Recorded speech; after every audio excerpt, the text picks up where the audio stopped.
Just say hey. Oh, look at this. We got people popping into the podcast. Just talk to them real quick. Eugene, what's up, man? Eugene Johnson Jr., what's up? It's all good, man. How you doing? I love you popping into the podcast. And here's the thing. I just posted the link. Anybody can pop in.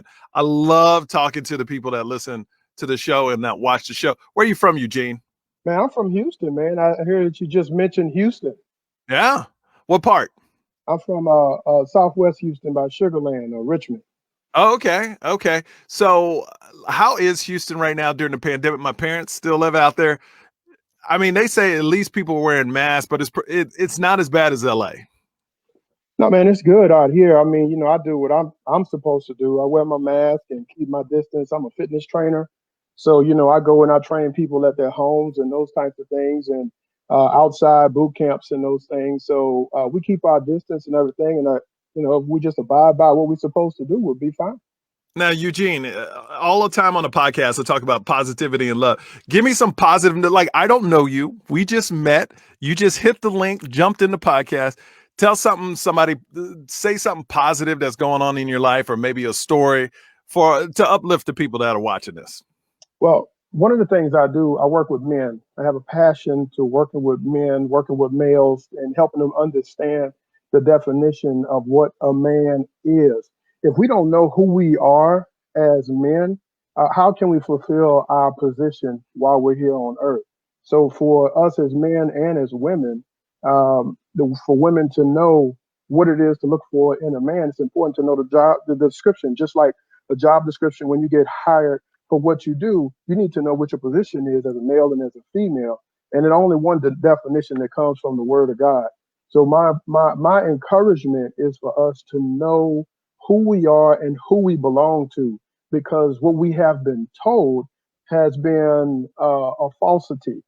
We need to know who we are. If you as a comedian know that you can get with a bunch of comedians and y'all talk about the same thing, well, we ought to be able to talk about the same thing as men and as women and know where the source comes from. It's not our mom, it's not our dad, our uncle, our cousin, our coach. It comes from God. So when we know who we are and who we belong to, then that's going to help in us living in the purpose that God has given us to fulfill it. And here's the key thing here, is that there's no competition, bro. There's None. Everybody. There's enough for everybody to be able to benefit from. And this is my saying: if God has given us enough air to breathe, He's definitely given us enough blessings to receive. You know what's interesting, because I'm in the industry in LA, and when I first moved here, the mindset of anybody new to the industry, if somebody looks like me, if somebody has my mannerisms and they get a job, well, I just lost out on everything. But the thing is, if somebody looks like you, and then it's veteran, it's experience, now you learn if somebody looks like you and they're killing it, that guess what the networks are doing? They're looking for somebody else like that person, that looks like. So it opens up. It actually doesn't close the doors on it. It opens the doors up more, where they're like, oh my God, we need more of this. The people like this, we need more of this, which I always go back to when I was growing up.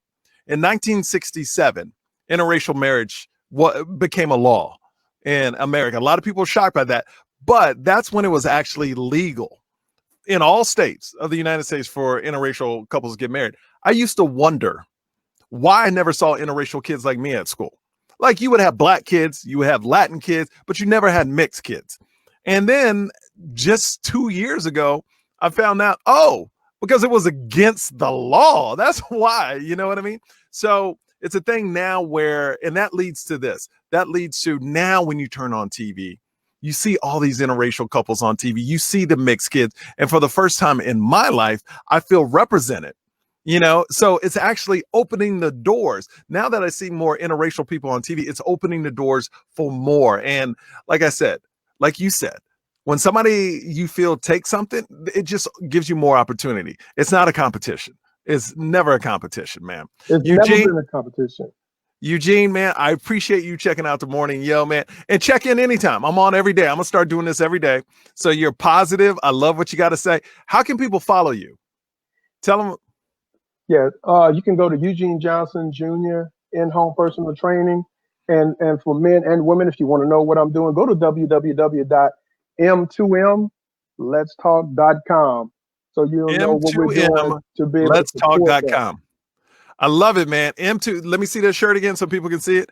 M2M Let's Talk.com. I know you old school because you still said the www. Nobody says that anymore, Eugene. Come on now. www. Oh, Eugene, you just played yourself. Come on, man. We look. I'm born in '76. I know you ain't too far from there. You know how we roll. I'm right there. I'm right there. But come on, man. www. When's the last time you heard somebody go www? All right, Eugene, man. Hey, you be good, man. God bless. Okay. You do the same, brother. Appreciate you. All right, man. This is what I love. People popping in. I got a list. I got a long line of people. I got a long